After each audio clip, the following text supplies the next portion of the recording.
এনসিপির যারা নেতৃস্থানীয় কোনো জায়গায় দেখছি তাদের উপরে হামলা হচ্ছে। পর্তুগালে কয়েকদিন আগে দেখলাম একজন নেতার গায়ে তারা ডিম ছুঁড়ে মারছে। আপনাদের একজন সিনিয়র নেতা, মুখ্য সংগঠক বোধহয়, মুখ্য সমন্বয়ক, তার গায়ে যে দেখলাম ঝিনাইদহে তার উপরে ডিম ছোড়া এবং তার উপরে আক্রমণ। সো এখন কি এনসিপির নেতারা এরকম ভয় থাকে বা সেই দিকে চলে গেছে এনসিপি? না, ভয় নেই তো। আপনি ওই ডিম ছোড়ার ঘটনা বা আক্রমণের ঘটনা দেখেন, ভয় তো নাই।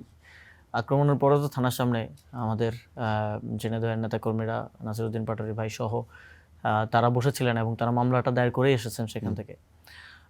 ভয় নাই। আমরা বাংলাদেশের বলা হচ্ছে যে এটা আরো বাড়বে এখন, কারণ সোশ্যাল মিডিয়াতে আপনাদের সবচেয়ে বেশি শত্রু যদি বলা হয়, জামাতের চাইতেও নাকি বেশি শত্রু হচ্ছে আওয়ামী লীগ, হচ্ছে এনসিপির।